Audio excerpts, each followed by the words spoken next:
এখনকার বাচ্চারা যেমন খেতে চায় না মাছ, তেমন তার পাশাপাশি আবার সবজিও কিন্তু খেতে চায় না। সবজিটা যদি এরকম করে রান্না করে খাওয়ান তাহলে কিন্তু বাচ্চারা সবজিটা খুব পছন্দ করে খাবে।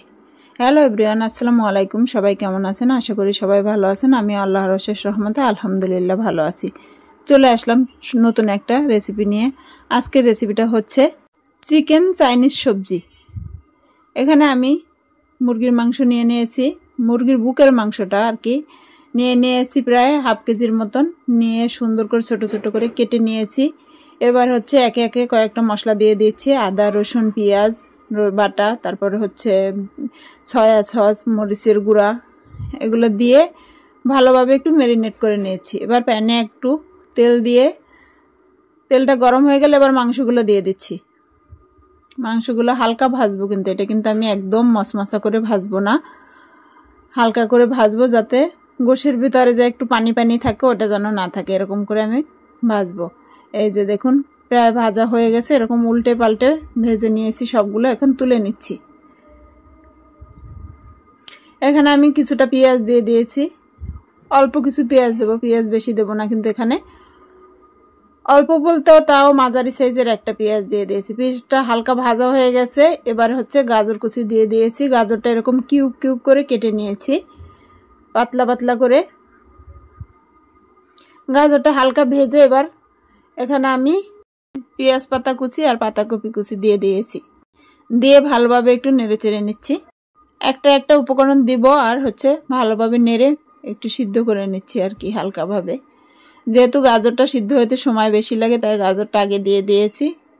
উল্টে পাল্টে এভাবে মশলাটা গায়ে মাখিয়ে নিচ্ছি। এবার হচ্ছে কিউব করে কাটা ক্যাপসিকাম দিয়ে দিয়েছি, দিয়ে ভালোভাবে নেড়ে নিচ্ছি। ক্যাপসিকামটা তো তাড়াতাড়ি সিদ্ধ হয়ে যায়, তাই কিন্তু শেষের দিকে দিয়েছি।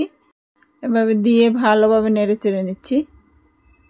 এবার কিন্তু মাংসগুলো দিয়ে দিয়েছি, মাংসগুলো দিয়েও ভালোভাবে নেড়ে চেড়ে নিচ্ছি।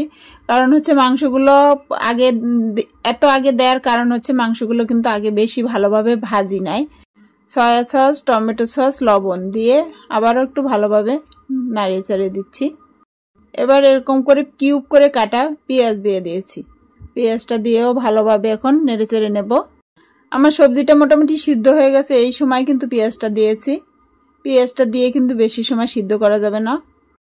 এই যে ভালোভাবে নেড়ে চেড়ে নিয়েছি, পেঁয়াজটাও দেখুন মোটামুটি হয়ে গেছে। এখানে এখন আমি সামান্য পরিমাণ পানি দিয়ে দেব, পানিটা কিন্তু বেশি দেব না, আর গরম পানি দেব।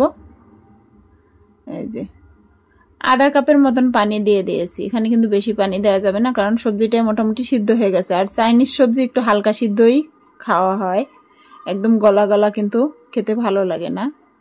এই যে দেখুন মোটামুটি। এবার আমি এখানে আমি 1 চামচ পরিমাণে কর্নফ্লাওয়ার দিয়ে দিয়েছি, পানিতে মিশিয়ে দিয়ে একটু ভালোভাবে নেড়ে চেড়ে মিশিয়ে নিচ্ছি। উপরে একটু চিনি ছড়িয়ে দিয়েছি, দিয়ে ভালোভাবে নেড়ে মিশিয়ে নিয়েছি। এই যে দেখুন দেখতে কতটা লোভনীয় হয়েছে, আর খেতেও কিন্তু অসম্ভব মজার হয়েছে। বাচ্চারা কিন্তু খুব পছন্দ করে খায় এই খাবারটা। আমার বাচ্চাদের তো অনেক পছন্দ। আপনাদের কার কার বাচ্চারা এই সবজিটা পছন্দ অবশ্যই কমেন্ট করে জানাবেন। আমার ভিডিওটা ভালো লাগলে একটা লাইক, কমেন্ট, শেয়ার করে দিবেন। আর ইউটিউব থেকে যারা দেখবেন অবশ্যই একটা সাবস্ক্রাইব করে দিবেন। তো আজ এ পর্যন্ত, আল্লাহ হাফেজ।